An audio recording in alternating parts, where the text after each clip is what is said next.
Bonjour à tous. Nous allons commencer le webinaire. Désolée pour le retard, il y a eu un petit souci technique au début, mais tout le monde va commencer à rentrer gentiment dans la salle. Donc, je suis Kaline Osaki, responsable du développement France et international au cluster montagne. Merci à tous de bien couper vos micros et vos caméras pour que l'on ne voit que les intervenants sur l'écran. Vous avez été près de 450 personnes à vous inscrire. Merci à tous pour votre présence. Avant de commencer l'événement, juste un petit rappel du fonctionnement technique. Donc, bien désactiver vos micros et vos caméras. Pensez à vous renommer dans l'onglet participants si vos noms et vos structures ne sont pas affichés. Et nous vous invitons à échanger via l'onglet conversation pour partager vos réflexions, vos remarques, vos questionnements sur lesquels nous pourrons rebondir pendant les temps de réflexion. Je rappelle ici le programme avec une première table ronde qui s'attachera à interagir sur cette question année Covid-19, une opportunité pour capter de nouvelles clientèles en montagne cet hiver, et une table ronde numéro 2 dans le prolongement qui s'attachera à s'interroger sur les stratégies et les offres pour reconquérir des nouvelles clientèles. Donc à présent, je vais passer la parole pour le mot de bienvenue à nos directeurs, Jean-Marc Silva, directeur de France Montagne, et Benoît Robert, directeur du cluster montagne. Jean-Marc ? Oui, bonjour. Vous me recevez? Oui, très bien. Parfait, très bien. Bonjour, bonjour à toutes et à tous, chers amis de la montagne. Merci donc à vous tous pour votre présence, nombreuses participations pour ce nouveau rendez-vous France Montagne, Cluster Montagne. Nous saluons au passage, bien sûr, pour ce brainstorming, l'année où j'ai redécouvert la montagne. Au nom de France Montagne, de ses 3 membres fondateurs, l'Association nationale des maires de stations de montagne, Domaine skiable de France, Syndicat national des moniteurs du ski français, et de tous ses membres, nous sommes heureux bien sûr de vous accueillir pour ce moment d'échange, de partage et de prospective en plein confinement et en cette période totalement inédite. Voilà, à tout à l'heure et bonjour Benoît, comment vas-tu? Salut Jean-Marc, écoute, ça va pas mal. Heureux de vous retrouver, de vous saluer tous au nom de la gouvernance du cluster montagne et de notre président, Patrick Granterie, qui est en ligne ce matin avec nous. Tu me demandes comment ça va? Écoute, je te dirais que pour notre filière, encore et toujours beaucoup d'énergie, on avance malgré le contexte. Dernière ligne droite pour finaliser les aménagements en station. Je ne sais pas si tu suis l'actualité du réseau, mais il y a beaucoup de nouveautés cette année. Les investissements se sont poursuivis, nos stations se modernisent et je dirais ça, c'est quelque chose de très positif. Concernant la situation sanitaire, écoute, on était ensemble hier soir au web séminaire à l'initiative de la région Auvergne-Rhône-Alpes. On était très nombreux, élus, OT, moniteurs, exploitants, services des pistes, entreprises, transporteurs, hébergeurs, les institutions. On était vraiment nombreux. Je dirais qu'on a fixé le cap en ce début de saison, comme tu disais, inédit. Le message est clair et je crois que tu vas en dire un mot. Concernant ce premier web séminaire de la saison, au vu de l'actualité, on aurait pu aborder des dizaines et des dizaines de sujets. Finalement, on s'est arrêté sur ce thème des néo-montagnards parce que c'est un thème d'actualité au regard de ce qui s'est passé cet été. C'est un sujet de prospective donc qui nous unit, qui nous concerne tous. Et puis, c'est un sujet qui nous donne de la perspective, qui nous fait aller de l'avant. Donc, comme cela a souvent été dit tous ces derniers mois, les crises sont aussi l'occasion de se réinterroger, de se réinventer, d'évoquer des questions de fond. Et indéniablement, ce sujet des néo-montagnards en fait partie. Alors, je vous propose d'en parler ce matin. Merci à tous les participants. Et comme tu dirais, Jean-Marc, à vous, Cognac G.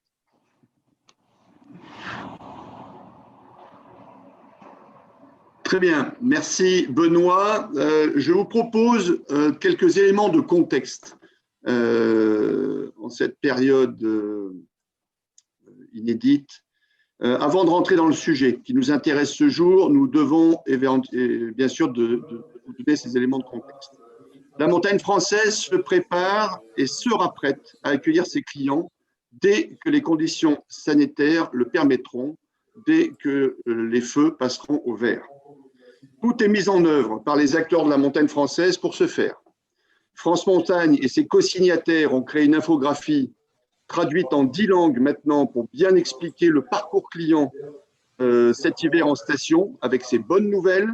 Le port du masque, pas de port de masque pour skier, pas de port du masque pour les cours de ski. Vous skierez au grand air et dans des grands espaces. Et puis, bien sûr, les contraintes, c'est-à-dire le port du masque dans les transports publics, dans les transports par câble, au niveau des rassemblements, au départ des remontées mécaniques, des cours de ski, et les contraintes voilà, que l'on a aujourd'hui dans tous les espaces publics.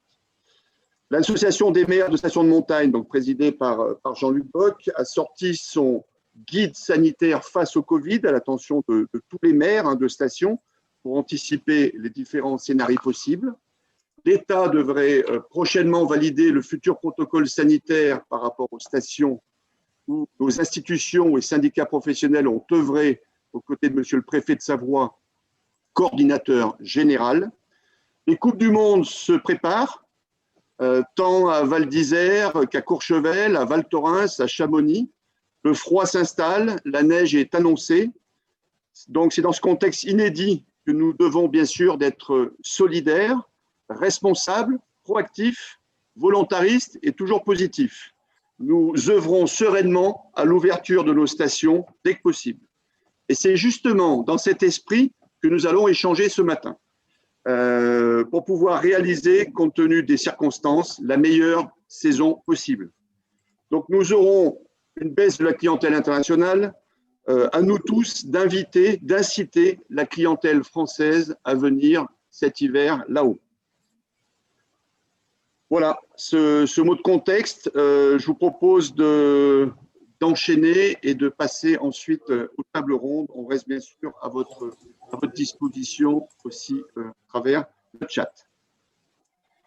Bien sûr, juste avant, excusez-moi, vous avez vu à l'écran le dossier de presse de France Montagne, qui contribue également au champ de tous les possibles pour cet hiver. Super, merci beaucoup Jean-Marc pour cette introduction. Alors, nous allons passer du coup à la première table ronde. Une opportunité pour capter de nouvelles clientèles en montagne cet hiver, cette année 2020 et puis 2021 et les années même à venir, avec 4 intervenants, Céline Emery, rédactrice en chef de Tourmag, Alexis Olivier Civreglio, consultant et expert tourisme gastronomie, Xavier Le Guillermic du Club Med et Marlène Giacometti, directrice de l'OT des Menuires. Je vous invite tous les 4 à venir sur scène virtuelle, réactiver vos micros et vos caméras. Donc, Jean-Marc, bonjour. Bonjour. Jean-Marc, je t'invite à introduire ce sujet puisque tu es l'animateur de cette table ronde. Parfait, merci Kaline. Bienvenue à nos 4 experts qui vont pouvoir apporter leurs réflexions sur cette table ronde. Donc, 4 professionnels qui vont intervenir et tenter de répondre à cette thématique à travers leurs réflexions, leurs études et leurs analyses. Pour commencer, Céline Emery, rédactrice en chef de Tourmag. Céline, moi j'aimerais te poser une question. Tous les clients qui voyagent en hiver via les réseaux de distribution sont-ils une opportunité pour la montagne par rapport à leurs attentes bien connues des agences de voyage? Bonjour à tous. Alors oui, effectivement, les clients, vous avez une opportunité, je pense, qui est quand même assez unique, c'est de pouvoir justement toucher ces clients des agences de voyage. Il faut savoir que cette année et la fin d'année et l'année prochaine, les voyages long courrier et moyen courrier sont quand même, pour l'instant en tout cas, assez compromis. Pour le moyen courrier, encore plus. Vous avez donc la possibilité de toucher une clientèle que peut-être vous n'avez pas l'habitude d'avoir, car les agences de voyage, c'est vrai, ne vendent pas la France ou mal. Et peut-être que vous, les acteurs de la montagne, vous n'avez pas non plus le réflexe d'aller vers les agences de voyage françaises pour vendre et proposer vos produits. Alors effectivement, les attentes de ces clients sont tournées quand même principalement, comme tous les clients, vers la réassurance déjà sanitaire. Il est clair qu'il faut faire passer les messages, il faut les faire passer du coup aux agences et du coup aux clients. Donc, c'est important de communiquer aussi vers les agences de voyage directement. Et puis, la réassurance aussi, j'allais dire commerciale. Et ça, vous l'avez compris parce que j'ai bien vu que vous proposiez tous des offres de flexibilité et des annulations pour faciliter effectivement les réservations au plus tôt. Alors, le client des agences de voyage, par définition, s'il va en agence, c'est qu'il a besoin d'être accompagné, il a besoin de conseils.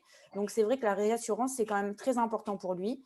Et puis aussi, il a besoin d'une offre sur mesure. Beaucoup de clients d'agences viennent dans une agence pour avoir un voyage personnalisé, un voyage sur mesure.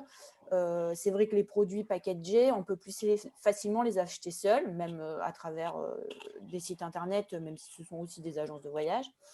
Mais là, je pense que cette année, avec l'absence de voyage déjà long courrier, il y a des opportunités à saisir, car il faut aussi savoir que les agences de voyage comme les hôteliers ont eu droit d'émettre des avoirs pour le premier confinement.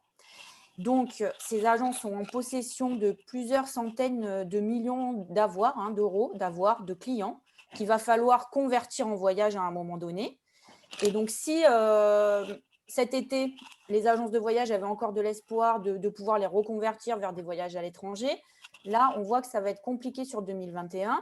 Et il y a peut-être une partie de ces avoirs qui pourront être reconvertis, pourquoi pas, vers la France et vers la montagne française. Il faut savoir que si les agences de voyage, c'est vrai ont du mal à vendre la France, certains opérateurs se sont tournés vers la France. Donc, je pense notamment au tour opérateur Asia, qui est un tour opérateur spécialiste des voyages long courrier, essentiellement vers l'Asie, l'Océanie, le Moyen-Orient. Là, pendant le premier confinement, ils se sont dit, nous, on est des spécialistes du voyage sur mesure, on sait faire du sur mesure sur le long courrier. Pourquoi on ne proposerait pas une offre France pour prendre la parole auprès de nos clients, pour pouvoir leur proposer quand même quelque chose, parce que là, ils sont bloqués. Et il faut savoir qu'ils ont quand même réussi à convertir. Alors, évidemment, c'est peu par rapport au chiffre d'affaires qu'ils génèrent, mais c'est quelque chose qui est en réflexion, même sur 2021, parce que ce tour opérateur, il veut sécuriser les avoirs qu'il a. Et s'il ne propose pas une offre qui pourrait être disponible en 2021, il risque de perdre justement ses clients et de devoir les rembourser. Donc, il faut savoir qu'il y a vraiment des opérateurs qui se tournent vers la France. Donc, il y a déjà des clubs qui sont très présents sur le segment. Il y a d'autres marques de clubs plus présentes à l'étranger qui essayent aussi. Alors, c'est compliqué parce que le secteur est concurrentiel. Et puis, il y a aussi des agences de voyage dont le métier est de faire partir les gens à l'étranger et qui aussi se lancent sur du réceptif et ont aussi vos clients entre les mains, en quelque sorte. Donc, c'est vrai que c'est important. Il faut savoir… Voilà. Non, c'est très intéressant, Céline, et merci pour ce témoignage. On va garder un peu de temps aussi pour les questions-réponses à la fin de cette table ronde. Je te laisse conclure. Voilà, juste si je peux ajouter, donc les destinations soleil, ça va être compliqué. Donc, vous avez tous les atouts en main avec les grands espaces, des offres bien-être. Et évidemment, il n'y a pas que le ski. Je pense aussi à tous les voyageurs qui partaient à l'étranger sur des séjours multi-activités en Laponie ou au Canada, au Québec. Vous avez toutes les cartes en main pour proposer ce même type de produits en France, que ce soit sur des activités hors ski. Donc, il faut aussi penser, et ça, je le sais que vous le développez, sur toute cette clientèle-là. Très bien, Céline. Et n'oublions pas que la montagne est aussi une destination soleil, voire même une destination lumière. Exactement. Les éléments de langage. Merci pour ce témoignage.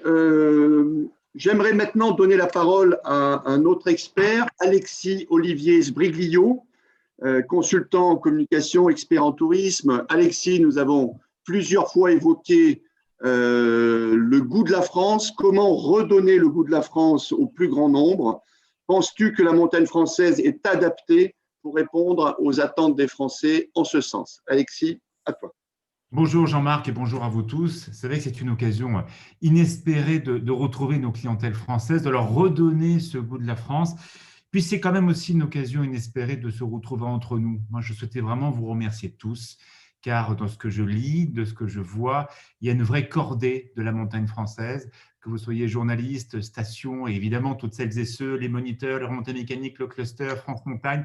On est vraiment unis et on est tous à la fois inquiets, mais confiants, parce que notre produit il est exceptionnel. Donc voilà, vraiment un grand merci à vous tous, parce que je crois qu'on se retrouve aussi entre nous et ça fait du bien de temps en temps aussi d'être ensemble pour défendre ceux auxquels on croit. Alors effectivement, retrouver le goût de la France à travers ce que je connais un petit peu, vous le savez, c'est la montagne bien sûr et la gastronomie. Je travaille, vous le savez, avec le club de la table française, avec GNI et évidemment aussi avec plusieurs guides gastronomiques. On s'est rendu compte depuis un certain temps que les Français ne sont pas à un paradoxe près, mais quand même, on a une occasion formidable eh bien, de reprendre le lien avec les Français, mais aussi avec les francophones. Je rappelle quand même que nous sommes 300 millions de personnes à travers le monde à parler français, et ce qui veut dire une culture de notre patrimoine. Et évidemment, dans ce qui m'intéresse au plus haut point, c'est le patrimoine culinaire. D'abord, je rappelle que la France est le pays au monde où les personnes dépensent le plus pour décorer et aménager ses intérieurs. Vous l'avez vu, pendant le premier confinement, les personnes ont encore mis plus d'argent dans le soin de leur jardin, des piscines, d'espace, ils en ont. Et également, évidemment pour eux, revenir en France, c'est aussi redécouvrir un système d'hébergement individualisé. Les Français, ils aiment avant tout se retrouver entre eux. Alors bien sûr, on a vu ensemble les hostings, ces grands halls dans lesquels on fait du travail, du coworking, on mange sur des grandes tables d'hôtes, c'est une des tendances bien évidemment, mais attention, les Français aussi s'intéressent beaucoup à la taille de la chambre, à l'équipement de la chambre, à sa literie. Bref, eh bien, ils nous disent qu'ils aiment se retrouver en vacances avec au moins le même niveau de confort que ce qu'ils ont chez eux. Et c'est vrai que dans nos stations, il y a eu des gros efforts qui ont été faits. Je sais qu'il y a eu des plans de rénovation d'hébergement qui sont actuellement en cours. Il y en a encore évidemment qui sont à travailler, mais n'oublions pas ce chiffre. 73% des personnes qui nous disent, par exemple là, pour ce deuxième confinement, eh bien, préfèrent finalement travailler à la maison plutôt que de retourner en espace coworking. Pourquoi? Parce qu'ils aiment leur intérieur et ils aiment leur confort personnel à la maison. Donc, attention à bien valoriser les intérieurs. Deuxième chose importante, bien sûr, c'est une grande tendance, et je sais que Xavier Guermic va en parler juste après moi, parce que Club Med a fait de très jolies choses, notamment dans l'accueil du digital de ses clients. Alors, le digital, bien sûr, c'est extraordinaire, c'est essentiel, mais que ce soit dans l'hébergement ou dans la restauration, les Français ont évidemment utilisé le click and collect. J'ai vu 2 ou 3 choses passer sur les réseaux sociaux, mais souvenez-vous, entre les 2 confinements, les restaurateurs, une fois qu'ils ont pu réouvrir leur restaurant comme d'habitude, ils ont laissé le click and collect de côté et ils ont recommencé à faire leur travail, c'est-à-dire à servir les clients, à partager une expérience avec leurs clients, à leur montrer aussi leur cuisine. Donc, attention de ne pas opposer. C'est bien d'avoir un digital qui fonctionne bien. C'est bien effectivement de mettre beaucoup de services à travers le digital et de favoriser, de simplifier les accès. Et ça va nous aider, bien sûr, dans cette période de déconfinement qui va être progressif. En tout cas, c'est ce qu'on nous a dit. Mais ce n'est pas parce qu'il y a le digital qu'il faut eh bien, simplement oublier le rapport humain. Les Français veulent avoir une personne responsable. Ils veulent avoir la possibilité d'avoir une personne au téléphone ou une personne en visuel si des choses ne vont pas, notamment pendant leur accès. Ce lien-là, il est absolument essentiel et les Français, ils sont tout particulièrement attachés. Donc, digital, oui, mais présence humaine, présence au quotidien, ça, c'est absolument essentiel. Et on l'a vu notamment dans les logements individuels, ça a beaucoup, beaucoup marché cet été, notamment chez nous, donc dans nos montagnes françaises. Troisièmement, concernant le restaurant français, alors là, je vous parle effectivement de quelque chose que je connais pas mal, parce qu'effectivement, dans les restaurants, lorsque le gouvernement a imposé, vous savez, cette nouvelle table à 6, de façon concise, hein, Alexis. voilà, alors effectivement, cette table à 6, elle va rester, et elle va rester jusqu'au mois de juin. Ce qui veut dire que cette table à 6, c'est aussi une opportunité. Quand on partage une table très, très grande, alors c'est sympa, on est plein, mais on est ici plein à partager quelque chose qu'on ne se connaît pas sur la table. Quand on est assis, c'est l'occasion de faire un service à table, c'est aussi proposer de nouveaux produits, des produits locaux, d'expliquer aussi la valeur de nos territoires. Et cette table à 6, finalement, c'est aussi une chance de montrer le meilleur de nos territoires et de favoriser ce service à l'assiette, ce service au guéridon, ce service où on nous explique ce territoire. Et dernière chose, et je sais certainement, Xavier va vous en parler, c'est le service dans les buffets, le service et les attentions personnalisées. C'est vrai qu'à un moment, les gens, ils aiment être servis, les Français être servis à table, et s'il y a des buffets, on l'a vu avec différents resorts, le fait d'avoir un service assisté où on va vous montrer le meilleur dans l'assiette, on va vous montrer les produits locaux, ce sont des éléments très importants. Et je terminerai sur une grande tendance de cuisine. Il ne faut pas opposer le fooding et le traditionnel. Je sais que le guide Michelin vient de racheter le guide fooding. C'est bien la restaurant traditionnel. C'est top aussi le fooding. On peut avoir le droit et le choix de manger effectivement quand les restaurants vont pouvoir réouvrir, et on l'espère le plus tôt possible parce qu'il y a chez nous beaucoup de très belles tables. On veut et on peut pouvoir partager un magnifique apéro sur un rooftop en haut des montagnes et après dans un Carnotzel manger une fondue. N'opposons pas. La France aime les deux et les Français ne veulent pas choisir entre la restauration traditionnelle et la restauration type fooding. Ce sont les deux, c'est le ticket gagnant de la montagne française, surtout pour nos clientèles françaises qui sont attachées évidemment aux deux. Merci beaucoup Alexis pour ces éléments importants pour cette saison à venir. Tu restes bien sûr avec nous pour répondre aux questions à la fin de cette table ronde. Nous allons maintenant aller du côté du Club Med et nous sommes ravis d'accueillir Xavier Le Guillermic, directeur des infrastructures du parc village Europe, Afrique et Stratégie Montagne. Xavier, merci pour ta participation, pour ta présence. Moi, j'avais une question d'introduction pour toi, Xavier. Vous avez des Club Med dans le monde entier. Cet hiver, l'offre montagne sera la plus accessible. Penses-tu que les attentes de vos clients des clubs long courrier seront compatibles avec les offres Club Med montagne? Merci Jean-Marc. D'abord, bonjour à tous et ravi d'être parmi vous. Alors très rapidement avant de répondre à la question, juste rappeler ce que représente le Club Med à la montagne en France aujourd'hui. C'est 17 resorts dans les Alpes européennes, donc 14 en France, 12 000 lits commerciaux, des lits chauds, je précise, et 60% de clientèle étrangère. Donc effectivement, le sujet porté aujourd'hui par ce webinaire nous interpelle de manière évidente. On a une courbe d'apprentissage très claire au club versus ce que nous avons fait, expérimenté et vécu cet été, puisque cet été, nous avons pu ouvrir nos 6 villages sur 5000 lits et puis avoir effectivement une source de clientèle un peu différente de celle que nous avons d'habitude. Alors, depuis septembre, en fait, nous avons fait l'analyse des datas du marché et nous avons pu tirer tout le REX et puis approfondir tout notre protocole sanitaire, puisque je rebondis très rapidement sur ce qu'a dit Céline Emery tout à l'heure, à savoir que l'ensemble de nos commerciaux qui sont au contact de nos clients sont unanimes. La principale préoccupation en ce moment du marché et en particulier des clients du club, c'est le besoin de rassurance sanitaire, le besoin de sécurité. Et donc, les principales questions sont sur quelles sont les mesures prises, non seulement à l'intérieur de nos resorts, bien sûr, mais aussi de toutes les dispositions prises au sein des stations par les commerçants, les domaines skiables, et puis évidemment le sujet, je regarde le chat interne et je vois bien les questions qui sont posées sur le sujet de la restauration, mais Alexis et Olivier en a parlé.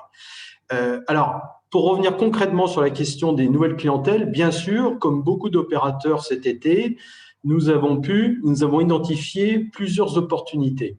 La première que tout le monde a pu constater, c'est d'abord que effectivement, nous avons beaucoup de clients qui étaient des habitués des destinations exotiques, balnéaires, qui avaient l'ambition, le souhait de pouvoir aller en République dominicaine, au Mexique, à l'île Maurice, et qui se trouvent contraints, en fait, faute de pouvoir voyager, eh bien, on leur propose tout simplement de venir découvrir la montagne. Alors, certains de ces clients sont à la fois des clients de la montagne, qui viennent skier et puis qui peuvent une deuxième fois partir en vacances.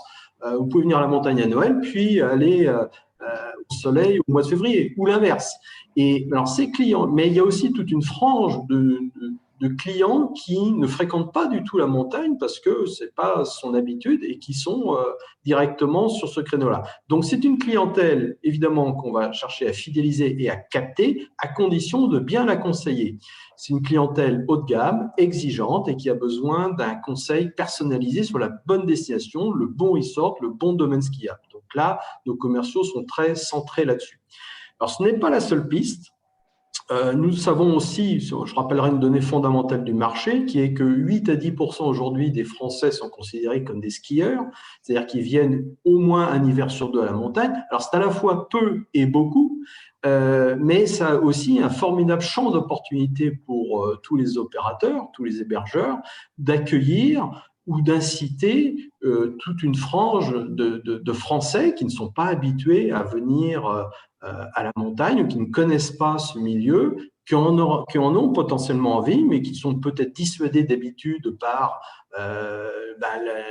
le fort remplissage à Noël, Nouvel An, en vacances de février. Et là, il va y avoir des opportunités pour attirer cette clientèle de non-skieurs, cette clientèle de skieurs débutants, peut-être plus timides, qu'on a cherché à accueillir dans d'autres temps, plutôt sur le printemps. Mais là, c'est une clientèle que peut-être on pourra avoir en période haute.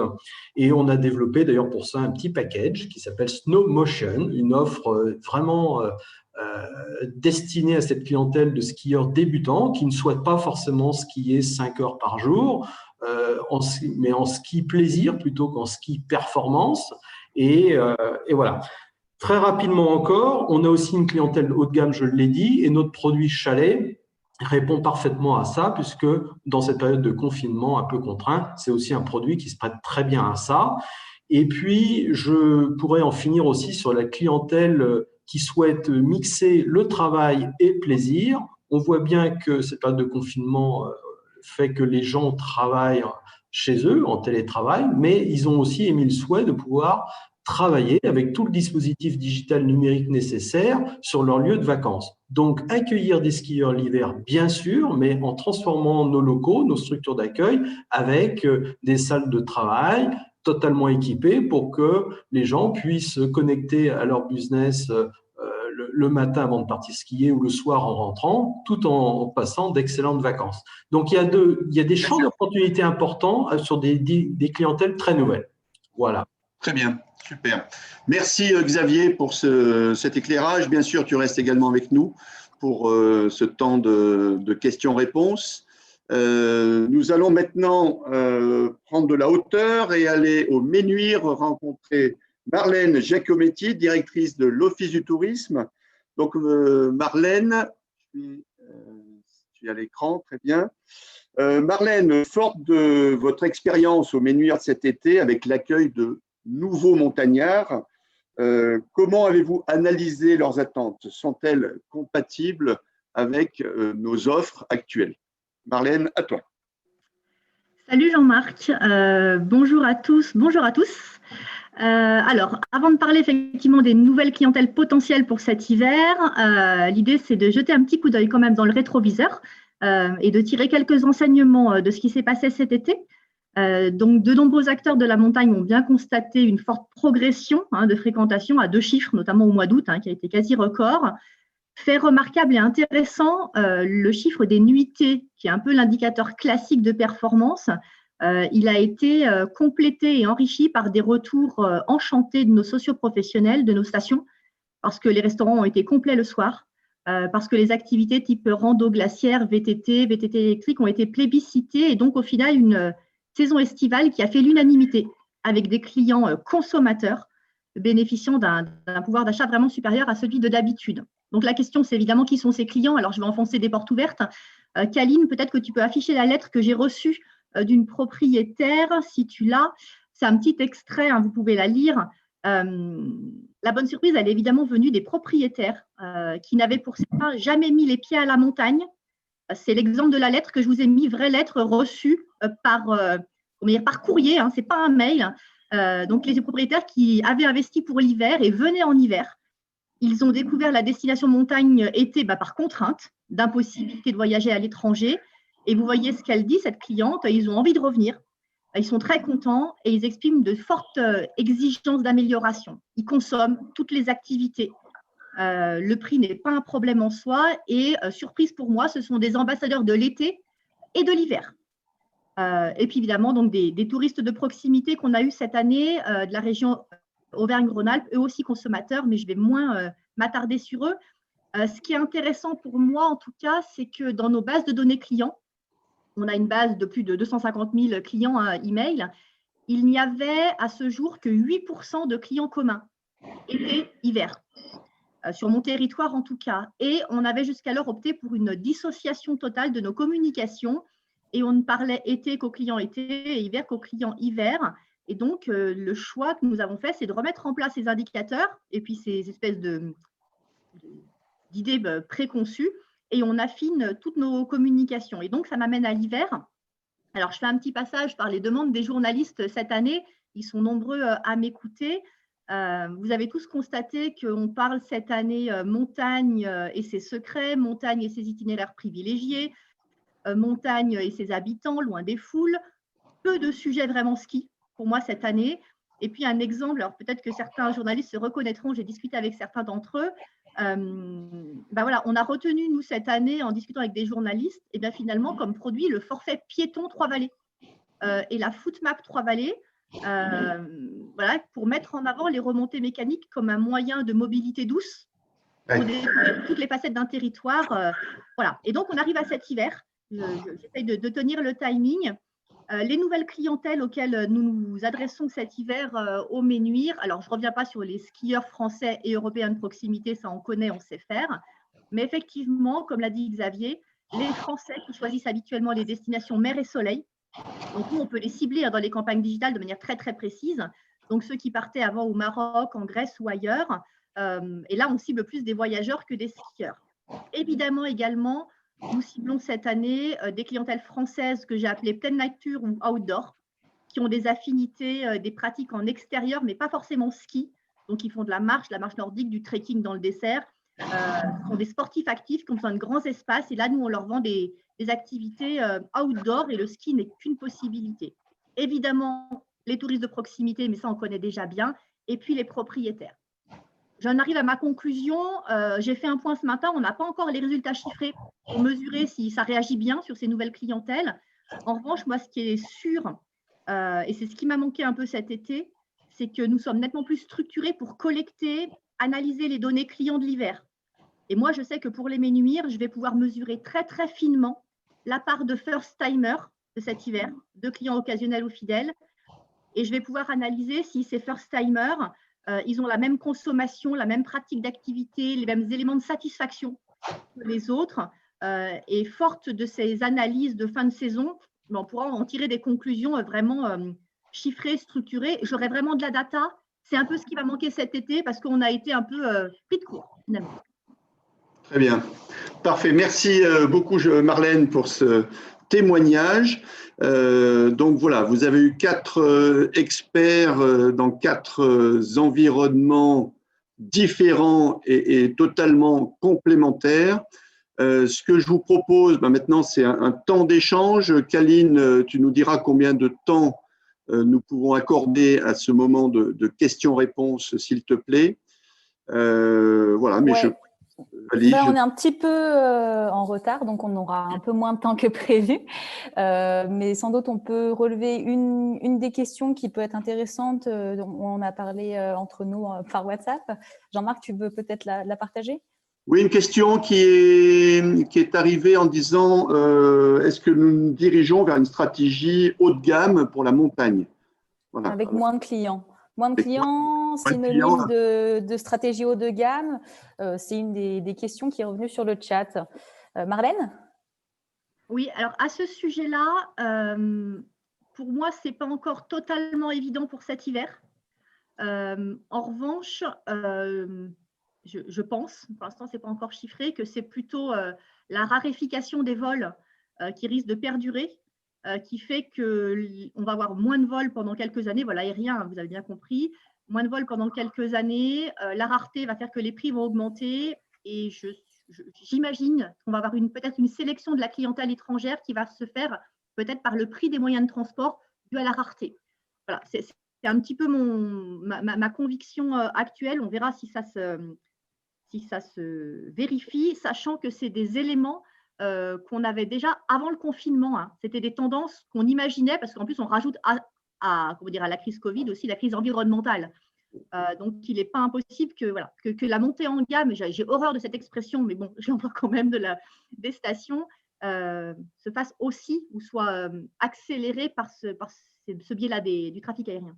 Alors, on peut aussi mettre en face de cette réflexion le contrepoint suivant, c'est-à-dire qu'avec notre diversité unique au monde, avec ces 350 stations et 6 massifs, nous avons la chance d'avoir des stations pour tous les budgets, et c'est peut-être l'hiver de tous les possibles pour certaines stations, notamment de petites et moyennes stations, qui peuvent émerger face à une recrudescence, on l'espère, de la clientèle française, puisque nous sommes tous liés. Hein, les petites stations ont besoin des grandes et les grandes ont besoin des petites. Nous sommes tous solidaires. Donc, je pense qu'effectivement, il y a vraiment cette chance-là en montagne française d'avoir autant de diversité. Marlène ? Ouais, juste en complément, je suis d'accord avec ce que tu dis, Jean-Marc, et je m'adresse aussi aux journalistes qui sont là pour avoir échangé avec eux. La clientèle au moins française a aussi une méconnaissance du calendrier et des très fortes variations de prix qui existent tout au long de l'hiver. Et quand chaque année, je réexplique qu'en fait, dès le mois de juillet, on peut réserver des courts séjours quasiment sur toute la saison. Hein, alors, regarde, je vais mettre à part une semaine de février. Mais les courts séjours, maintenant, dire le samedi, c'est fini, dans le sens où, pas que ça n'existe plus, mais on peut trouver vraiment du court séjour tout le temps. Et puis, les tarifs des séjours en général, ils passent du simple au quintuple ou au sextuple. Et donc, moi, je suis assez surprise à chaque fois qu'il y ait cette méconnaissance-là du fait qu'il y a des super bons plans pour venir à la montagne en France, finalement, quasiment tout le temps. Je ne dis pas que c'est pas cher, mais c'est vraiment possible. Nous n'avons de cesse de tordre le cou à cette idée reçue que la montagne est chère. C'est plutôt une perception, mais quand vous regardez le prix moyen de la montagne française, il est très accessible. Le forfait de ski est le moins cher au monde, avec 8 heures de service proposé. Et je crois qu'on est à 400 € en moyenne, toutes saisons confondues, par hébergement. Voilà, sur une base 4, entre 400 et 500 €. Ça, c'est la moyenne nationale. Jean-Marc, si je peux rajouter un propos concernant cette clientèle haut de gamme, moi je partage tout à fait ce que tu as dit, l'analyse. La montagne française est très diverse, il y en a absolument pour tous les publics, pour tous les prix, pour toutes les destinations, quelles que soient les stations. Il y a des stations de très haute altitude, des stations de charme en plus basse altitude. Il y a vraiment une palette d'activités accessibles à tout le monde. Et pour ce qui nous concerne, nous, je sais qu'on continuera la montagne française va rester très attractive pour un ensemble de destinations telles que le Brésil, l'Afrique du Sud ou des pays plus lointains. Il ne faut pas les exclure de ce champ d'opportunités. Et voilà ce que je souhaitais rajouter. Et enfin, un petit mot, c'est la période que l'on vit, on va atteindre un plateau, mais il faut en profiter pour peut-être élargir à une clientèle plus locale, plus régionale. Moi qui vous parle de Lyon, Lyon fait partie, la région Auvergne-Rhône-Alpes dans sa globalité fait partie d'une région où les gens ne vont pas forcément aux portes de chez eux, à 2 heures de voiture. Et c'est peut-être une clientèle qu'il faut pouvoir aller chercher de manière plus opportuniste. Oui, absolument. Kaline, est-ce que tu as observé une question pour cette table ronde ? Alors, il y avait l'Office du tourisme de Corançon qui réagissait encore en demandant est-ce que les stations de charme vont devenir les nouvelles destinations haut de gamme de la montagne ? Je ne sais pas si tu as un avis, si vous avez un avis sur ce sujet-là, les uns les autres. Jean-Marc ? Non, je crois que le maître mot, c'est la diversité, hein, et c'est la chance de la montagne française, hein, d'avoir ces stations-villages, stations de charme, ces stations d'altitude, des stations intégrées, et je crois qu'il n'y a pas beaucoup d'autres pays qui ont une telle diversité. L'offre française qui est majoritairement des appartements ou des résidences de tourisme, hein, sur l'offre globale, effectivement, elle va se prêter plus à ce réflexe sanitaire et nos professionnels hôteliers, gérants de Village Club ont montré qu'ils savaient très bien gérer l'accueil sanitaire de leurs clients cet été. Donc voilà, je pense qu'on peut vraiment cet hiver proposer des offres adaptées aux conditions sanitaires et également à tous les budgets. Et puis, on en parlera, hein, mais c'est aussi cette réassurance financière qui est importante, puisque au-delà du coût, c'est aussi l'annulation sans frais qui est importante dans ces périodes d'incertitude. Hein. Et c'est vrai que tous les acteurs aujourd'hui, majoritairement, jouent le jeu, à l'instar de l'école du ski français qui annonce sur les 250 écoles de ski que les cours seront remboursés s'ils ne sont pas consommés cause Covid. Ok. Bon, bah, super. Merci Jean-Marc. Du coup, tu as fait une mini-conclusion de cette table ronde. Tu vas ajouter quelques mots? Oui, alors si on est à la mini-conclusion, hein, j'aimerais juste apporter quelques éléments suite aux échanges de nos experts. J'ai bien noté que nous devons être force de proposition, Céline, par rapport aux agents de voyage et ces avoirs en cours de 100 millions d'euros. C'est quand même quelque chose d'énorme. Oui, même plus de 100 millions d'euros. Hein. Il y a des estimations qui vont au-delà. Voilà. Ça peut être c'est entre 600 millions et ça peut aller jusqu'à 1 milliard. Hein. Donc, de 600 millions à 1 milliard d'euros. Donc, voilà, je pense que c'est tout l'intérêt de ce séminaire aujourd'hui, hein, c'est d'ouvrir le champ des possibles. Et effectivement, ces contraintes peuvent aussi être des opportunités. J'ai bien noté aussi que l'aspect cocooning, Alexis, cet hiver sera très important. L'ambiance, le côté chaleureux. Si on veut aussi accueillir des gens qui aiment bien les destinations chaudes, il y a des points chauds en montagne, hein, évidemment. Donc, ce côté cocooning, ce service autour de 6 personnes à table sera important. Il faut absolument travailler là-dessus et cette notion de service. Et puis, Xavier, moi, je note la notion de conseil, qui est très importante en ce moment. C'est-à-dire qu'il faut absolument inciter les gens à réserver aujourd'hui. Pourquoi? Parce que nous sommes tous disponibles. Nos centrales à réservation ont du temps. N'attendons pas que le feu passe au vert. Quand tout le monde va réserver, ça risque d'être un embouteillage de réservation. Donc, n'hésitez pas à réserver dès maintenant. Les garanties sont faites. Et c'est vrai que si on veut être conseillé, la période est favorable aujourd'hui au conseil. Et c'est vrai que des gens qui avaient l'habitude de ne pas forcément venir en montagne, grâce à ces conseillers, je pense qu'ils vont vraiment pouvoir avoir cette offre montagne, en tout cas dans leur champ des possibles.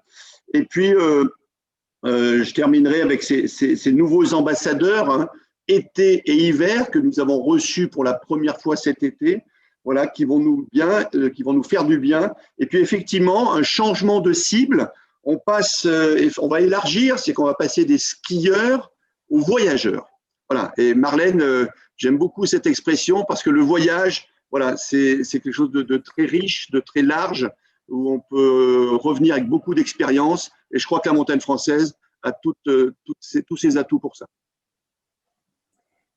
Super. Merci Jean-Marc. Merci Xavier, Céline, Marlène, Alexis, Olivier pour vos contributions.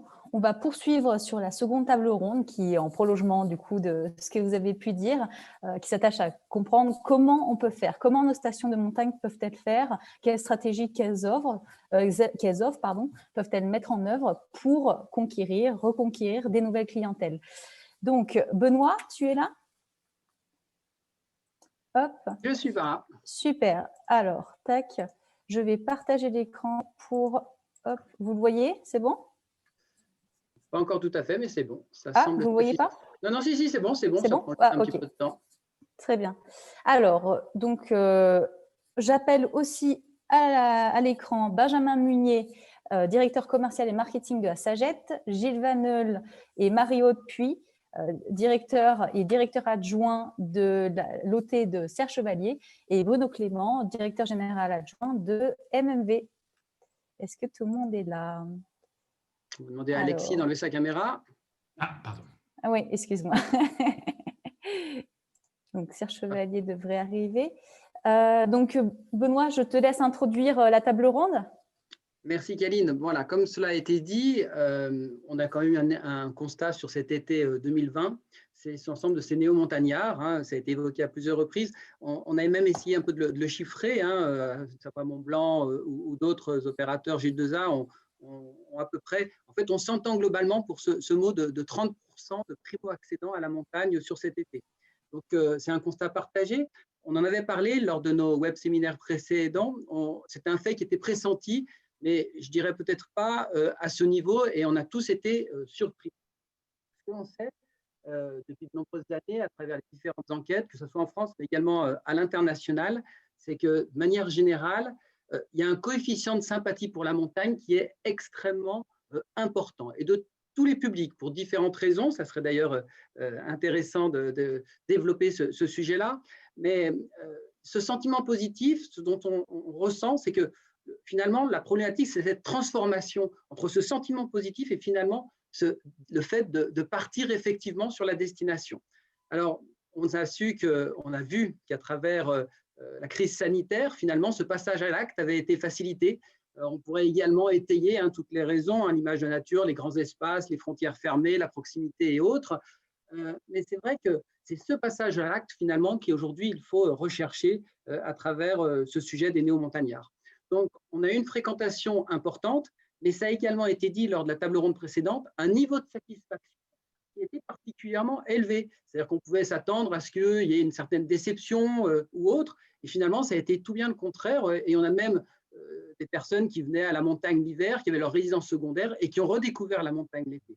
Alors aujourd'hui, on va continuer à s'interroger ce matin sur ces néo-montagnards, et cette seconde table ronde, elle va être l'occasion de nous interroger sur les stratégies et les offres susceptibles de reconquérir ou de conquérir une nouvelle clientèle, parce qu'on va également parler de ceux qui nous ont abandonnés, ceux qui ont quitté la montagne, et c'est intéressant de s'inspirer sur ce volet-là.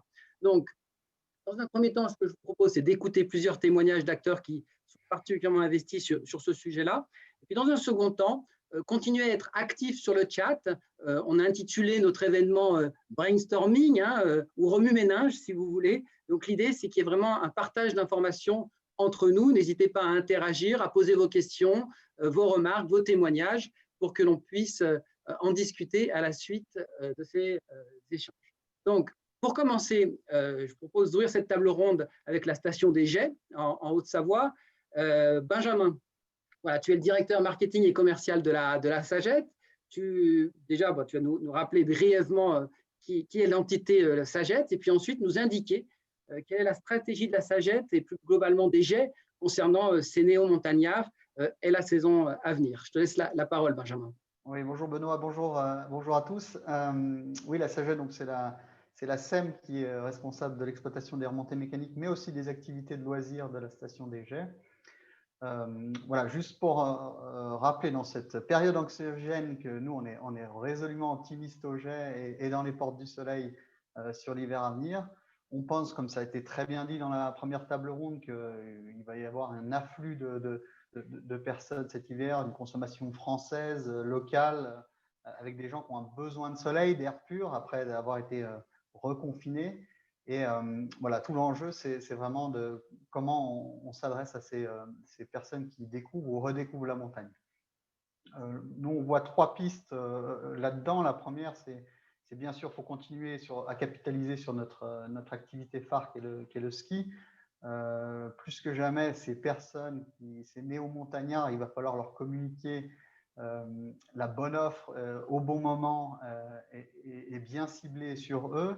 Et c'est là où il faut innover, sortir du chapeau ces offres qui sont dédiées aux débutants. C'est des gens qui n'ont pas les codes de la montagne forcément, on l'a vu cet été, et à qui il faut faciliter le parcours client. Donc, tout ce qui est packaging de découverte du ski pour les débutants est très important. Nous, ça fait quelques années qu'on le fait sur les portes du soleil avec le You Can Ski, qui comprend le forfait, le cours de ski et la location de matériel pour un prix ultra abordable. Kaline, je pense que tu peux nous montrer la slide. Il y a des offres sur le printemps du ski, mais voilà, il faut la sortir au bon moment, pas trop tôt, pas trop tard. Il faut identifier ces personnes et plus que jamais cibler et faire un ultra ciblage sur ces clientèles. on s'attend à ce qu'il y ait du monde quand même dans les vacances scolaires. L'enjeu, c'est vraiment aussi les mois creux et notamment le mois de janvier où on ne pourra pas compter sur la clientèle internationale.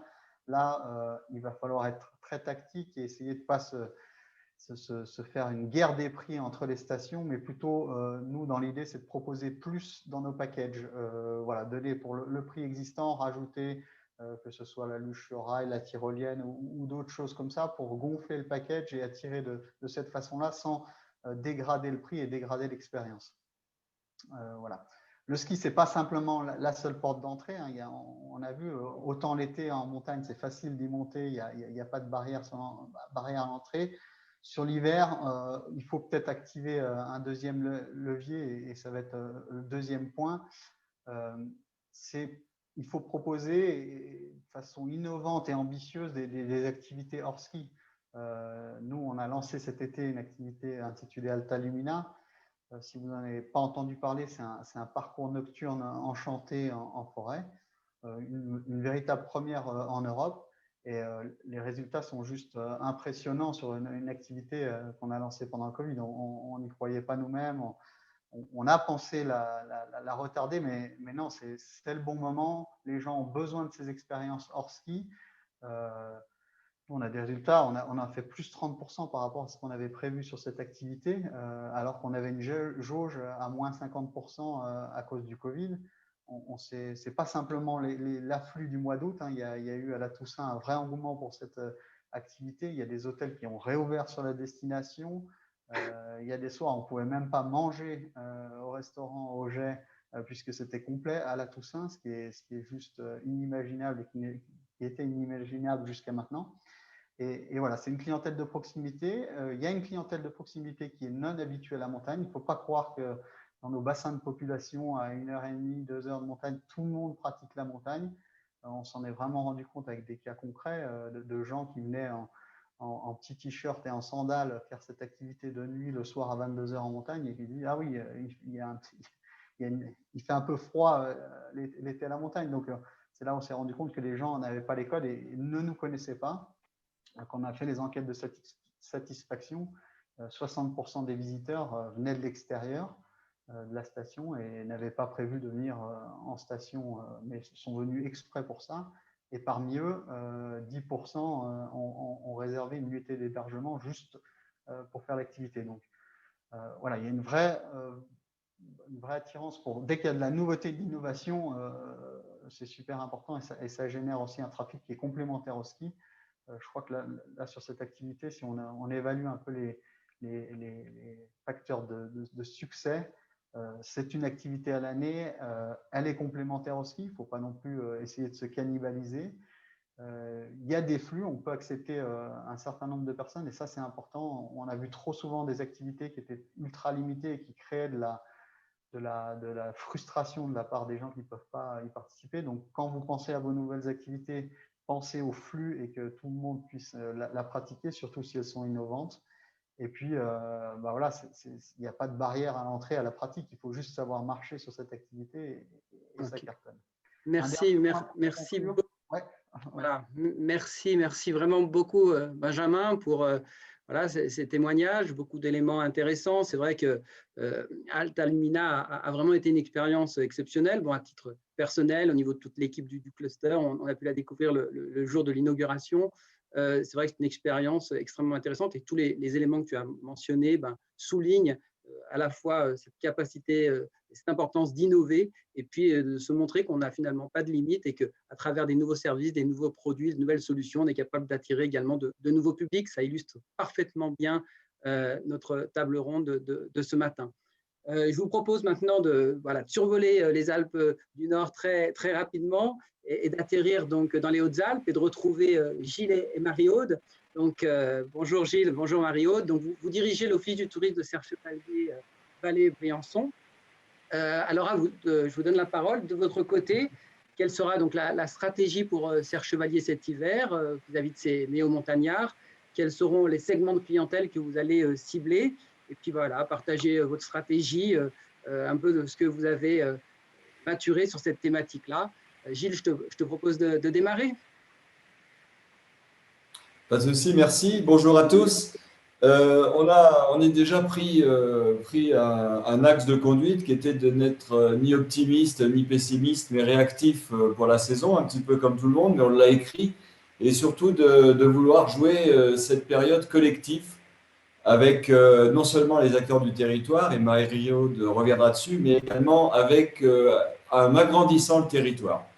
On a défini des cibles de clientèle qu'on avait un peu tendance à oublier, notamment avec nos propriétaires de résidences secondaires, très nombreux sur le territoire, très nombreux à Serre-Chevalier, et en les faisant devenir ambassadeurs de chez nous. C'est-à-dire que c'est vrai qu'on les a un peu souvent, on s'est assis un peu sur cette clientèle, et là on a été un petit peu les chercher pour les rallier à la cause et les faire venir et qu'ils fassent venir des clients en misant là-dessus cet hiver.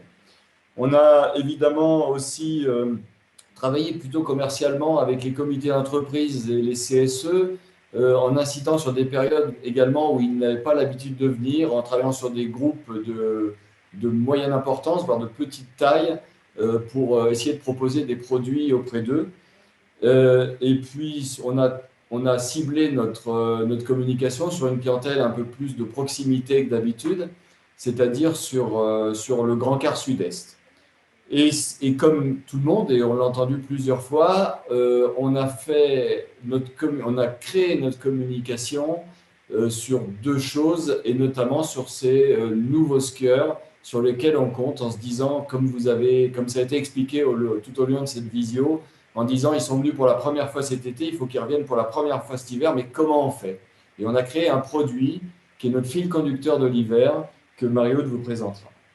Et puis on a travaillé sur le hors-ski, en agrandissant le territoire et en se ralliant avec nos voisins et amis de proximité, c'est-à-dire La Grave, Montgenèvre, La Clarée et Briançon, et en proposant une offre hors-ski avec un pass activité qui permettra d'avoir, pour un prix qu'on a voulu attractif, qui permettra d'avoir un accès hors ski, par exemple au Grand Bain du Monetier, à la Tyrolienne à Serre-Chevalier, à Durancia à Montgenèvre, à une montée au téléphérique à La Grave, et de cette manière, de dire qu'après le ski, en fin de journée ou sur des journées, il y a aussi d'autres activités et à miser là-dessus. Bien entendu, on a revu complètement notre événementiel en rassurant les gens, en leur disant malheureusement, on a annulé nos grands événements de masse, style concert, etc. Et en proposant des événements plutôt de pleine nature et surtout sans grand rassemblement, et en misant là-dessus dans notre communication pour rassurer nos clients. Et de ça, on a aussi voulu mettre en avant les grands espaces et la nature, ce qui caractérise toutes nos montagnes, hein, bien entendu. Hein, on est sur la même, mais on a voulu encore plus que d'habitude le mettre en avant. Voilà sur la stratégie qu'on a développée avec des produits bien spécifiques. Et je laisse la parole à Marie-Aude. Merci Gilles. Donc, en effet, bonjour à tous. Donc, en effet, on s'est beaucoup remué les méninges pour essayer de traduire tout ce qu'on s'est dit précédemment. Et en fait, on s'est aperçu que parfois, au lieu de chercher très compliqué, on est parti sur des choses qui sont très simples. Cet été, on a lancé une campagne qui s'appelait la campagne des retrouvailles, parce que, comme tout le monde, on avait envie de retrouver sa famille, ses amis. Et donc, la campagne des retrouvailles, pour nous, c'était un fil conducteur qui nous permettait de s'adresser à tout un chacun. Elle a remporté un grand succès, puisque c'est une campagne qui, pour moi, c'est la première fois qu'elle a pu être autant relayée auprès de nos acteurs économiques. On a fait une déclinaison de cette campagne sur des affiches avec des illustrations et un kit de communication derrière qui était digital et papier. Et il y a une adhésion très forte de nos acteurs et ça veut dire qu'on pouvait pousser la porte d'un commerce de Serre-Chevalier et retrouver ces affiches donc localement ou bien sur leur signature de mail ou sur leur site internet. Donc, une campagne qui a eu une adhésion forte et qui voulait simplement dire au travers de 4 messages sur les terres de bien-être, de culture, aussi bien gastronomique que patrimoine, de nature, bien évidemment. Et donc, on a trouvé intéressant quand même de garder cette communication des retrouvailles pour cet hiver, puisqu'on s'est quand même quitté un petit peu trop vite avec nos clients l'hiver dernier. Et on avait envie, du coup, aussi de garder ce thème-là et de les retrouver avec grand bonheur cet hiver. Donc ça, c'est une communication qui va s'adresser à notre clientèle fidèle de Serre Chevalier. Et donc, parallèlement à ça, on a un autre axe dont Gilles vient de parler sur ces néo-skieurs. Et le produit qu'on a monté, il est aussi tout simple. Il est sur ma première fois au ski.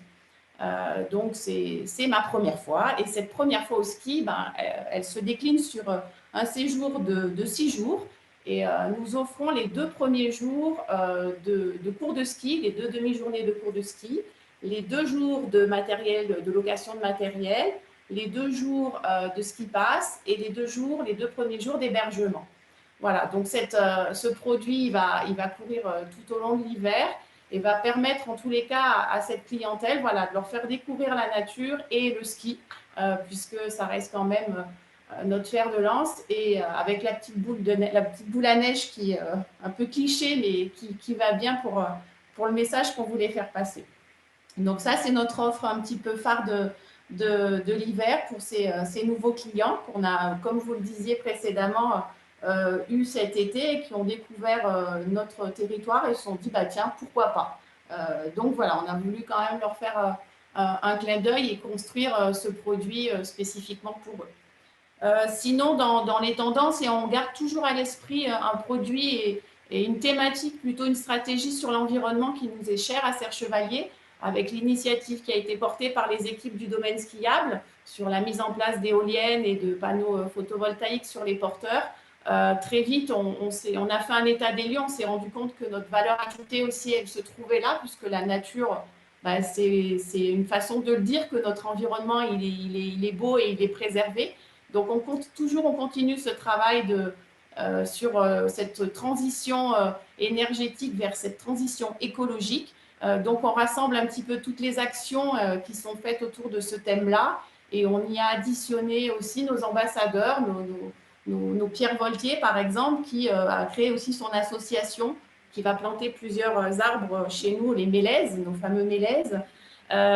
Et donc s'adosser à ces ambassadeurs pour qu'ils témoignent de leurs préoccupations environnementales et comment Serre Chevalier, au travers de Serre Chevalier, ils peuvent ressentir tout ça. Voilà, donc on fait passer plusieurs messages pour aussi dire qu'on est cette destination pleine nature et cet écrin à préserver avant tout.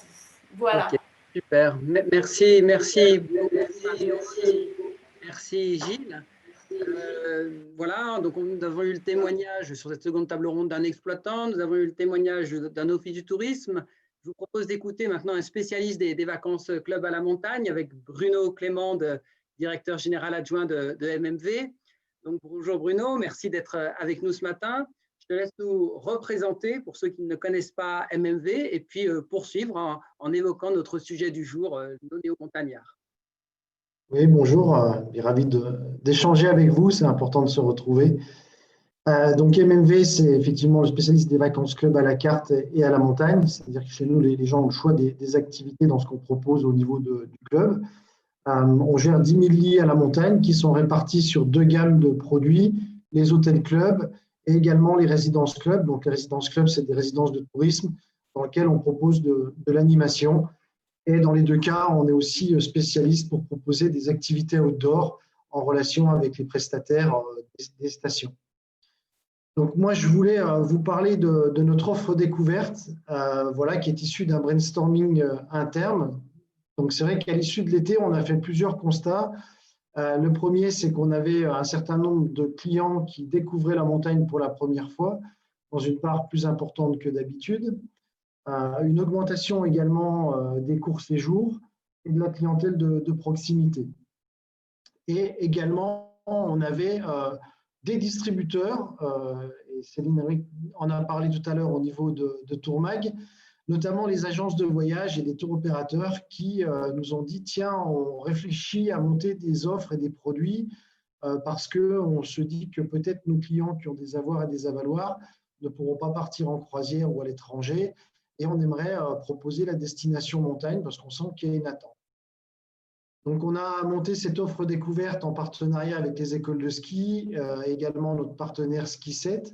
Alors, Kaline, si tu peux juste mettre voilà, le visuel. Donc, dans lequel, voilà, c'est un peu comme un cerf chevalier. On offre les 2 premiers jours d'initiation au ski. On offre la location de ski. Et comme on était sur une clientèle qui découvre la montagne, on s'est dit on va proposer d'autres activités. Donc, on a rajouté une sortie en raquette et également ce qui est tendance, la sortie bien-être. Donc là, pour nous, cette offre, elle est importante parce qu'elle permet d'être plus facile en accès au niveau des clients et notamment des nouveaux clients. Elle a un nom, elle est facile à réserver, elle est accessible assez rapidement. Maintenant, le vrai enjeu pour nous sur cette offre, c'est de la commercialiser et de la mettre en valeur sur les marchés. Donc, on s'est vraiment attaché avec nos distributeurs, les agences de voyage, les tours opérateurs, à leur expliquer ce que c'était, à la pousser vraiment de manière forte pour qu'eux puissent toucher des clientèles que nous, on n'a pas dans notre portefeuille ou dans notre base client. C'est vrai qu'on a beaucoup de bases clients, on a un certain nombre de clients en portefeuille, et l'inconvénient pour nous, c'est que c'est des gens qui connaissent déjà la montagne et qui sont aussi des pratiquants de ski. Alors que les agences de voyage avaient vraiment cette typologie de clientèle qui rêvent de lumière, on en a parlé, qui rêvent de grands espaces, mais voilà, donc on a poussé vraiment avec eux sur ces sujets-là. Et on a également travaillé sur des partenariats avec des marques de sport ou des distributeurs de sport pour leur dire, essayez de pousser notre offre. Vous avez, vous, dans votre base de clientèle, des gens qui sont, voilà, qui ont envie de découvrir, qui sont des pratiquants sportifs ou pas, mais voilà, essayez de le pousser. Donc, on a travaillé avec Rossignol et Decathlon, notamment le concept de Decathlon Expérience, pour pousser cette offre sur des bassins de clientèle qu'on n'avait pas. Donc, on espère que, voilà, que ça continuera à booster. On a déjà des réservations. Nos partenaires Ski 7 et les écoles du ski français sont ravis de ce qu'on a mis en place et on va continuer à la pousser. Le deuxième autre sujet qu'on a travaillé en interne en réfléchissant, c'était effectivement cette clientèle de proximité et ce court séjour qui a une part qui a augmenté. Donc là, on est en train de mettre en place avec la station d'Isola une formule sur abonnement. C'est-à-dire que les gens vont prendre une carte en début de saison et vont pouvoir venir plusieurs fois sur la destination avec une offre hébergement et remontée mécanique. On travaille également avec l'école de ski en local pour essayer d'élargir un petit peu ça. Et on a vu des formules d'abonnement qui existaient notamment au niveau des remontées mécaniques pour les clientèles de proximité. On s'est dit que ça pouvait s'ouvrir également sur de l'hébergement, quitte à ce qu'ils montent et qu'ils fassent un déplacement avec 2 heures, 2 heures et demie de route, tant qu'à faire, autant qu'il reste le week-end et qu'il profite de cette offre-là. Voilà, une formule abonnement qu'on espère voilà, qui fonctionnera et pourquoi pas dupliquer après sur d'autres stations en Tarentaise, dans les Alpes Nord et puis également sur les destinations, parce qu'on est présent à Serre-Chevalier, à Montgenèvre, de le dupliquer ailleurs. En tout cas, vraiment un test à ce niveau-là. Après, dans la série Brainstorming, au sujet qui est, et là, Kaline, si tu peux changer de visuel, s'il te plaît, qui est la réflexion qu'on a autour des activités différenciantes. Je pense que c'est important de développer des domaines de loisirs. C'est vrai qu'on a besoin d'attirer des clients à la montagne. On a besoin aussi de leur exprimer une offre qui se différencie dans le paysage. Et on travaille avec les territoires maintenant quand on arrive sur des nouveaux projets, ce qui est le cas au Cibel et ce qui sera le cas à Risoul, et on le dupliquera ailleurs, en disant il nous faut impérativement, en dehors de l'hébergement, des activités qui ne soient pas des activités classiques, et réfléchissons à développer ce type d'offre. Et on parle de domaine de loisirs, on ne parle pas de parc d'attractions, parce qu'on trouvait que la montagne est belle, qu'on est dans un contexte de nature, voilà. Donc on parle de domaine de loisirs avec cette notion de s'amuser, dans ces réflexions-là, avec des activités différenciantes. Là aussi, les mots sont bien pesés, bien choisis, c'est-à-dire qu'il faut vraiment que les activités ne soient pas une activité classique et lambda, mais quelque chose vraiment qui se démarque. Donc sur les Cibel, on a, avec les opérateurs locaux et voilà, avec Alexandre Molin qui est vraiment porteur du projet et d'autres acteurs, notamment du domaine skiable, lancé à tous les acteurs, dont certains sont adhérents au cluster montagne, des aménageurs, des paysagistes, voilà, des designers, de dire faites des offres qui soient vraiment différenciante, avec un investissement qui est conséquent, mais vraiment avec l'objectif d'aller beaucoup plus loin. Et on s'est aussi inspiré de ce qu'il y avait au G, clairement, qui nous a inspiré en disant il faut aller chercher ce type d'offre qui se démarque. On a une vraie histoire à raconter et on est sûr que quand les gens viennent, ils ont envie de revenir, ils ont envie de repartir en parlant avec ces sujets d'activité différenciantes. Super. Voilà les réflexions qu'on a mises en place. Merci beaucoup Bruno pour ton témoignage. Je dirais également merci pour ces illustrations parce qu'on a souhaité à travers ce web séminaire avoir des illustrations voilà, qui témoignent bien, qui illustrent bien la thématique de cette matinée. Et ces 3 illustrations sont vraiment top et nous amènent voilà, une réelle réflexion par rapport à l'ensemble de la thématique de la matinée. Je vais inviter voilà, Kaline et puis Jean-Marc à me rejoindre pour un petit temps de réflexion et d'échange. Voilà, je vois que le chat a été assez interactif, il y a un certain nombre de questions. Quelquefois, c'est un peu les mêmes thématiques qui reviennent, hein, la clientèle de proximité, voilà, cette notion de quelles offres tournées autour de la simplicité, les retrouvailles, le slow tourisme, enfin, il y a des notions fortes qui reviennent régulièrement. Kaline, tu veux nous faire remonter une ou 2 questions en particulier? Il y avait une question qu'on pouvait faire remonter, c'est très spécifique, ça a trait à la stratégie digitale des stations. Il y a Benoît, je ne sais pas d'où il vient, mais Benoît qui nous posait la question de est-ce que la stratégie des stations n'est pas assez tournée digitale aujourd'hui, compte tenu voilà, du contexte où il va falloir éviter les rassemblements et viser des réservations en temps réel. Il s'appuyait sur le cas notamment des écoles de ski où il trouve qu'il n'y a pas assez de développement sur le digital en termes de vente. Quel est votre avis? Je crois que Jean-Marc, Mario et Gilles pouvaient réagir. Ce qu'on peut déjà dire, en tout cas, concernant les écoles de ski, c'est qu'avec mon séjour à la montagne, ils sont relativement précurseurs sur, je dirais, le pré-séjour. Ensuite, une fois sur place, je vous laisse qui veut réagir. Bruno, Benjamin. Un hébergeur, c'est bien. Éventuellement Bruno. Je te laisse ouvrir le micro. Okay. Oui, pardon, vous voulez que j'interagisse sur quel sujet? J'étais occupé par une question sur le chat en même temps. La digitalisation, voilà, notamment, en fait, il y a une question qui se pose sur la digitalisation des stations et notamment sur les écoles de ski. Alors, on a bien rappelé que aujourd'hui, avec mon séjour à la montagne, le syndicat national des moniteurs de ski avait été précurseur, je dirais, sur cet aspect de réservation en avance, en ligne. Mais une fois qu'on est sur place, comment derrière, on accompagne grâce aux technologies du digital, l'ensemble de son client sur son parcours.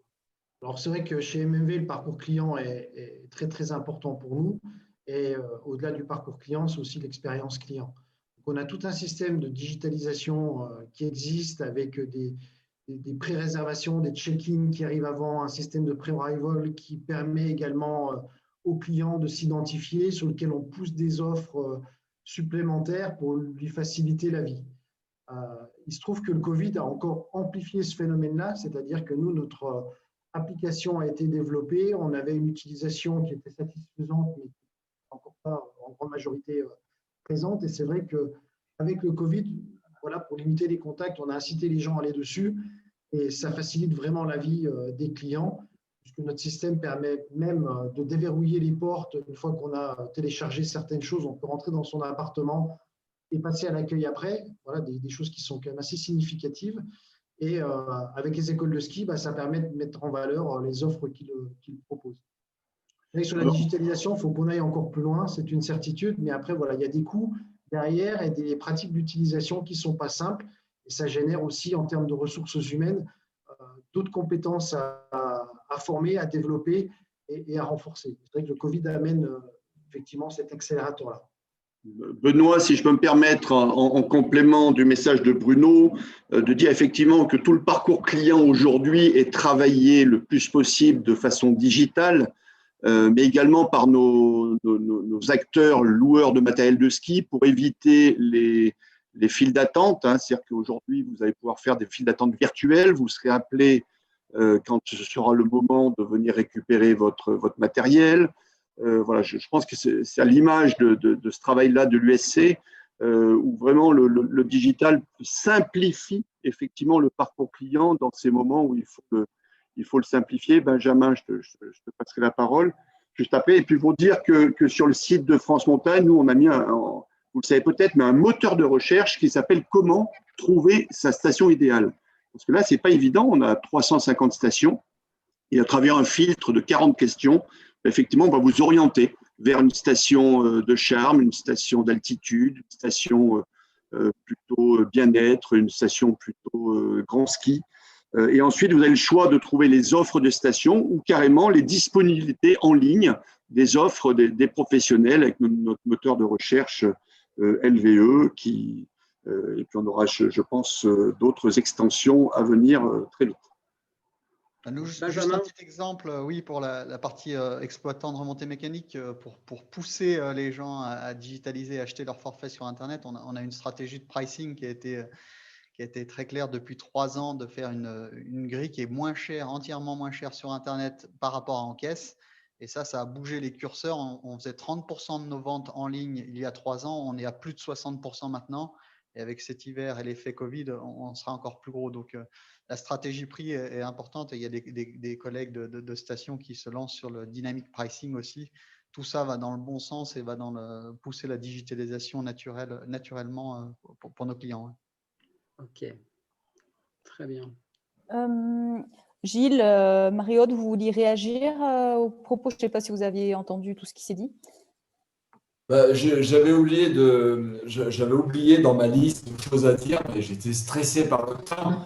J'avais oublié de dire qu'effectivement, notre communication de l'hiver, elle est à 80% orientée sur le digital, volontairement, pour pouvoir être agile, réactif et pouvoir changer le message au fur et à mesure de l'avancée de la saison.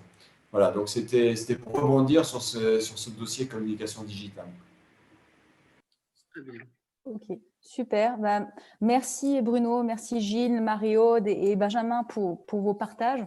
On a bien vu les différents leviers en fait, sur lesquels les stations peuvent s'appuyer pour cibler d'autres clientèles, des nouvelles clientèles, que ce soit simplifier l'offre, la rendre visible, améliorer nos parcours clients, améliorer notre communication et la valorisation de l'offre de loisirs existante, la diversifier, créer des innovations comme Alta Lumina avec Benjamin qui nous l'a présenté, innover dans l'événementiel qui est un levier aussi.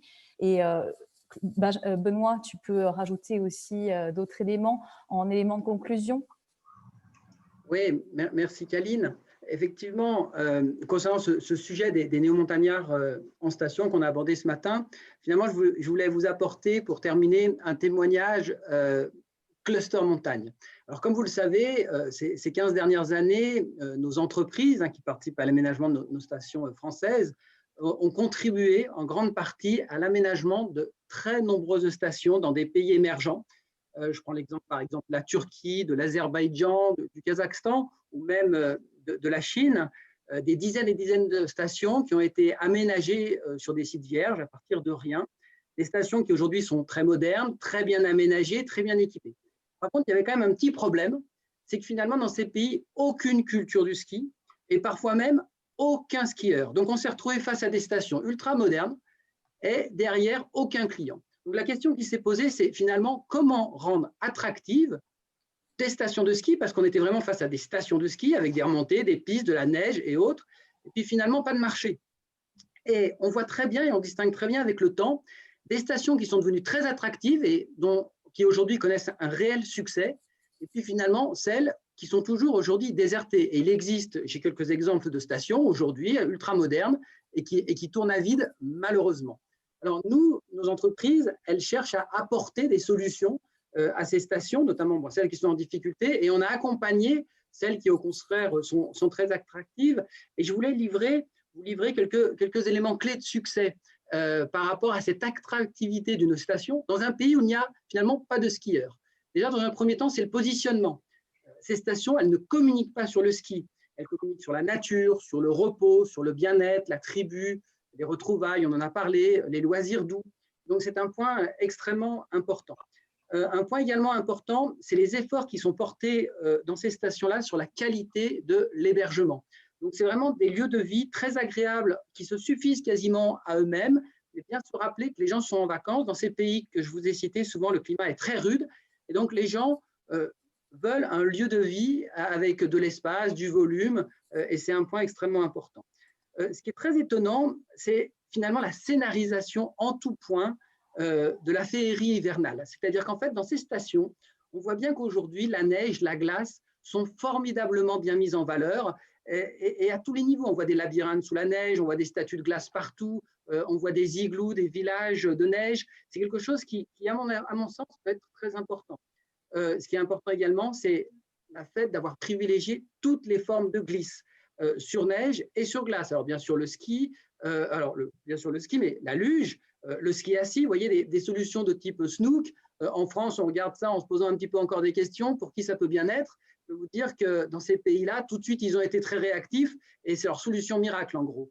Le vélo sur neige, qu'on voit encore très peu développé chez nous, et qui dans ces pays-là trouve un public, et parce que tout le monde sait faire du vélo. Ce qui est intéressant, c'est aussi tous les efforts qui ont été portés sur les espaces d'apprentissage, comment finalement transformer des non-skieurs en skieurs. On est quand même dans des stations de ski, et là il y a des choses extrêmement intéressantes qui ont été réalisées.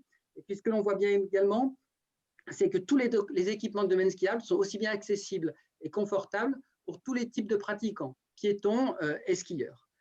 Et enfin, un point aussi extrêmement important qui peut nous inspirer, c'est la capacité d'animer les fronts de neige. Donc, vraiment d'animer les fronts de neige et d'animer les hautes stations, qui sont des lieux d'animation, des lieux d'activité, des lieux de restauration, jour et nuit. C'est vrai que chez nous, le front de neige reste le lieu du ski.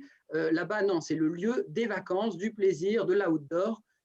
Et deux points que je souhaiterais souligner pour terminer, c'est qu'en fait, ils ne séparent pas les publics. On ne sépare pas les skieurs et les non-skieurs. Ils sont tous deux sur un même espace. Les deux publics cohabitent ensemble et finalement se nourrissent mutuellement. Vous avez un espace de ski freestyle, et ben vous avez les gradins pour venir observer le spectacle. Vous avez des jardins d'enfants, et ben vous avez des espaces pour venir voir les enfants s'atteler au ski. Et ça, c'est quelque chose d'important. De la même manière, quand vous arrivez dans ces stations-là, vous pouvez arriver presque avec votre costard, je dirais, et en 1 heure, on vous équipe intégralement, on vous fait faire un aller-retour sur la remontée mécanique, on vous met mettre les skis, vous ne skiez pas, mais vous avez eu l'impression de faire partie de ce monde et de cet univers du ski. Ce qui est également important, c'est que ce soit au niveau de la qualité des services, que ce soit un service présentiel, c'est-à-dire il y a beaucoup d'aide, beaucoup d'accompagnement, beaucoup de personnes qui sont là pour vous renseigner, aussi bien un service distanciel, avec l'appui des technologies numériques, ça a été rappelé durant notre seconde table ronde, que ce soit l'orientation dans la station, l'information en temps réel, les moyens de paiement, les jeux interactifs. La digitalisation vient pleinement au service du parcours client et ce sont des éléments essentiels. Voilà, donc en quelques mots, quelques idées qui aujourd'hui peuvent nous inspirer. On retrouve bien sûr des éléments que je vous ai cités aujourd'hui dans telle ou telle station, mais désormais, ce qui est important, c'est qu'ensemble, nous puissions partager ces visions et ensemble être convaincus que nos stations, moyennant quelques efforts, elles ont absolument tout pour plaire aux innombrables non-skieurs français et étrangers, pour en faire peut-être des skieurs, qui sait, mais je dirais avant tout des ambassadeurs de nos belles destinations, nos destinations de nature, de bien-être, de retrouvailles, de loisirs, je dirais en un mot, nos destinations d'émotion. Voilà, merci beaucoup et je te laisse conclure, Jean-Marc. Très bien, merci Benoît. Écoutez, il est temps d'arriver à la conclusion. Il nous reste 2 minutes pour être dans notre timing. Je crois que c'est très important.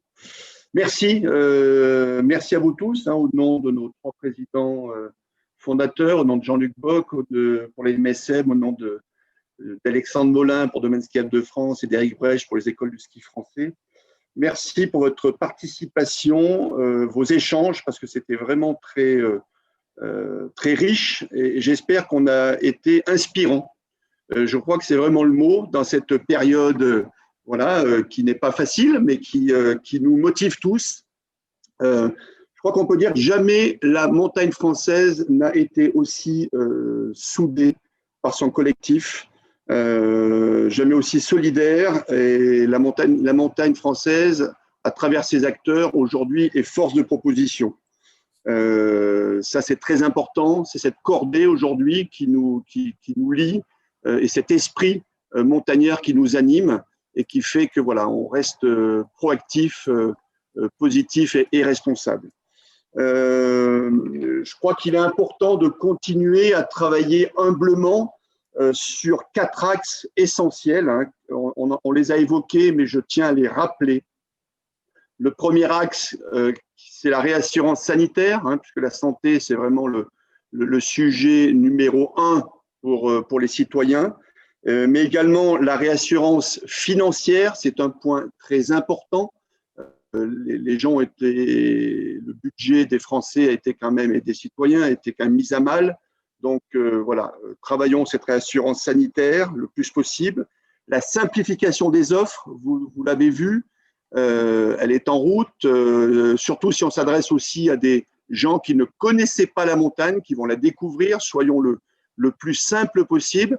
Je fais une aparté, puisqu'on a parlé des nouveaux skieurs, pour vous informer que France Montagne, avec ses partenaires, les écoles du ski français, les magasins de sport et les remontées mécaniques, DSF, va lancer donc le printemps du ski 2021, juste après la fin des vacances de février, pour pouvoir annoncer que 2021 et le printemps 2021 sera certainement le moment idéal pour apprendre à skier. Je crois que c'est très important. Donc, c'est une offre débutant pour un pack skieur acheté. Un pack débutant adulte sera offert sur les remontées mécaniques, le matériel de ski et les cours de ski. Voilà, ça c'est très important. Notez-le. Voilà. Et puis, toujours sur le donner envie. Je crois que vous avez vu nos campagnes de communication qui ont démarré dès le 15 octobre. La montagne tout naturellement, qui a duré jusqu'au 15 novembre, suivi par les campagnes de nos partenaires. Actuellement, c'est Savoie-Mont-Blanc qui est à l'écran avec cette campagne l'hiver des possibles, le bien nommé. Et nous avons fait en sorte cet hiver avec tous les partenaires des massifs, que je tiens à remercier ici, de cette coordination générale pour que la montagne française prenne la parole tout l'automne, tout l'hiver. Parce que c'est aussi ça qui va faire la présence à l'esprit, qui va faire qu'on va occuper le terrain et qui va faire que jusqu'au dernier moment, jusqu'à la dernière minute, à la dernière seconde, les gens vont pouvoir réserver chez nous. Voilà, notre force, c'est notre complémentarité, bien sûr, des nouvelles attentes qui vont relancer aussi toutes les destinations et on pense aux petites stations à échelle humaine qui sont très complémentaires de nos grandes stations. Voilà, c'est peut-être aussi quelque chose qui va être regardé de plus près cette année. En tout cas, c'est ce qu'on souhaite pour tous, parce que nous sommes tous interdépendants. Voilà. Et puis, j'espère voilà, qu'on a pu apporter des idées, apporter des réflexions. En tout cas, vous voyez que la montagne est en marche. Les acteurs sont vraiment force de proposition. Maintenant, nous sommes là, nous, pour avancer et faire en sorte que cette saison d'hiver, voilà, malgré tout, soit la meilleure possible. Et vous voyez qu'on s'y emploie tous. Voilà, bonne préparation pour ces ouvertures qu'on espère le plus tôt possible. On reste bien sûr avec nos équipes à votre disposition. Merci aux intervenants. Merci à vous, nombreux publics, vous avez été très, très dynamiques sur ce chat. On vous dit à très bientôt là-haut. Hashtag cet hiver je skie. Hashtag la montagne tout naturellement. Super. Merci à tous. Merci Jean-Marc, merci Kaline. Au revoir, à bientôt. Allez, à bientôt.